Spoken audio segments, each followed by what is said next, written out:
Do you think it's a social construct that lends value to people? Like if the social construct changes, does the value of the person change? That's a great question because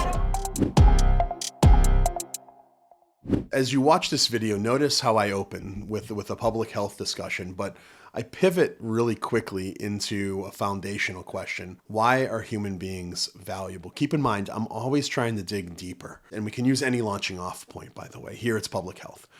And my partner in the conversation, he offers a range of options. He says natural law and social contract, and he even alludes to some Buddhist views and pragmatism. But then I press him into whether these provide a stable foundation for what he actually believes. Notice the tactics to pull out is, again, question asking. This is Columbo 101. Why do people have value? Ask the question and wait for them to answer. The conversation's highly political, but I'm trying to skip beyond the political complaint, and I'm trying to get to the moral grounding. And that's one of the things that I love about politics in general, is they're all moral claims, political claims are. I'm seeking to clarify definitions by asking questions. Is human value a social construct, or is human value an objective fact? Let's watch the video. Can I ask you a question about, my name's John, by the way, just saying, Nice to meet you. Alan, good to meet you too. I probably don't agree with a lot of people here. Why do you think, I'm from Southern California, so I'm an oddball there too. Why do you think like this isn't, like a lot of signs about democracy and a lot of signs about human rights, and like why do you think that's important? Like what's important about democracy? What's important about human rights? I'll ask you, what do you think is important about human rights, or not even human rights, what do you think is important about a democracy, or what's necessary for democracy? Yeah, absolutely. I think a democracy inherent in the system of government values the individual. So there's preventative things there should be preventative measures within a democracy from taking advantage of the everyday person, because I think people are valuable. So, and that's like where my question goes is would you agree with that? Absolutely. What makes people valuable?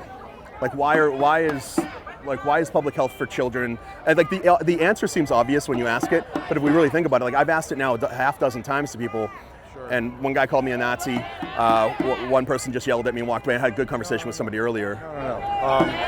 Well, I'll ask you, does each individual person have their own individual value? Well, that's the question. Yes, I think it does. How about you? I believe so too. Yeah. And where's that value come from? people would call it a natural law. Okay. People would call it the difference between the cognizant, the salient, the sapient, and the non. Yeah. And you can go all the way to a Buddhist perspective, right, where every atom is actually sentient, and every worm is of value. Or you could take it to another value where it doesn't matter. Yeah. Deep space and deep time. Yeah. But for society to work, and for there to be, hopefully, the reduction of pain, poverty, and suffering. Each person, each aspect of the person is given a value, and no one is of more value than the other. So that prevents, with that agreed upon social construct. Yeah. That prevents mass murders. That prevents an overarching tyranny. And that to me, that's where that comes from. You said something that's like interesting to me. You mentioned a bunch of different worldviews, but then also you said in there a social construct, right? But it's not do you think it's a social construct that lends value to people? Like if the social construct changes, does the value of the person change? Did you guys notice how quickly the conversation turns from political to worldview? Well, that's because ultimately every political debate is grounded in a view of the human person. It's moral in nature. And I expose this by simply asking, why are people valuable? And the person I'm having the conversation with, he offers a kind of a grab bag of answers. Natural law, Buddhism, social constructs, pragmatism. He kind of throws all of those out. But he's combining competing worldviews without realizing it. If human value is just a social construct, then value can shift with the society. And we've seen where that leads, right? We've seen that lead to things like slavery and genocide and oppression. The reason we know these things are wrong, regardless of cultural consensus, is because human dignity is grounded in something much higher than social constructs. It's grounded in the image of God. If human value is a social construct, then it can be deconstructed. But if it's grounded in God, it can't be touched. Here I want you to see that I bring up the Nuremberg trials, and I use them to make a really powerful point about objective moral law transcending human governments. The conversation here lends, I think, beautifully into the natural law space. And if you take a note of the tactics I use, I want you to see that I'm using real life examples to show that we all appeal to a higher law. Ask yourselves the question, why is genocide wrong? Well, it's wrong regardless of political context, and this becomes clear during the content of the conversation. So, but like, okay, so say this group of people, this size group, I mean, it's a lot, this is way more people than I was expecting.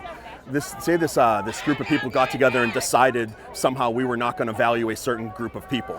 Does that mean it has happened? I know it has throughout history all the time.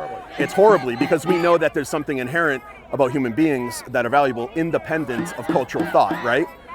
So it's something that transcends that. Well, actually, it should, but that's a value that you're espousing that I agree with.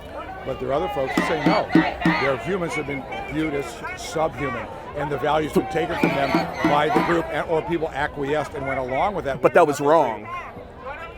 From my perspective and likely your perspective.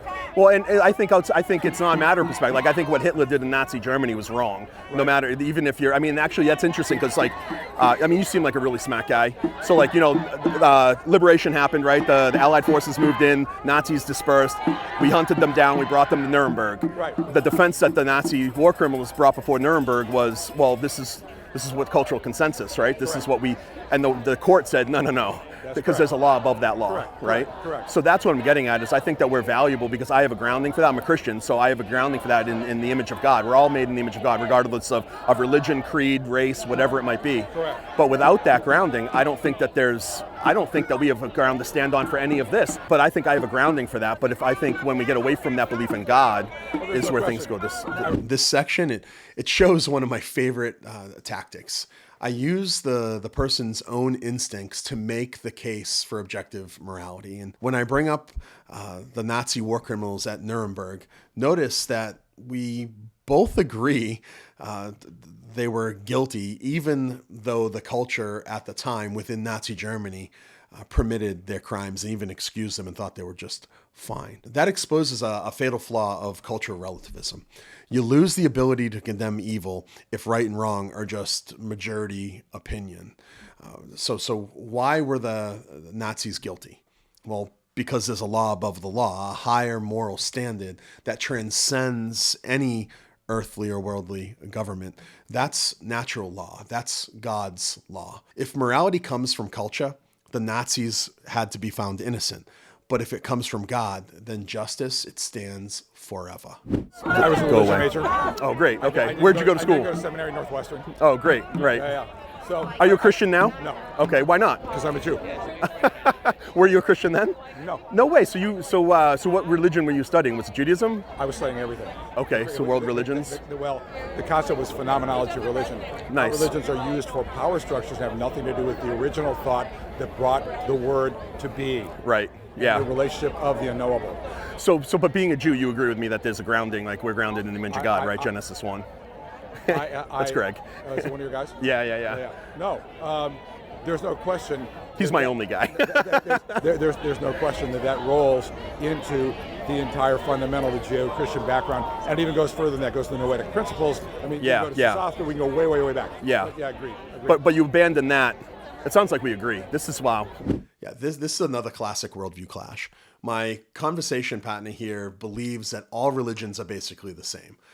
Different cultures telling different stories about the same God, something we probably hear all the time. But that's simply just not true. The core claims of Christianity, Islam, and Judaism directly contradict each other. Jesus can't simultaneously be the crucified Messiah, a failed false prophet, and a prophet who died and then was raised again. They can all be false, but they can't all be true. And that's the basic logic here. Religious pluralism, it often sounds humble, but in reality, it dismisses the actual claims each religion makes. All roads, they don't lead to the same place when they're headed in opposite directions.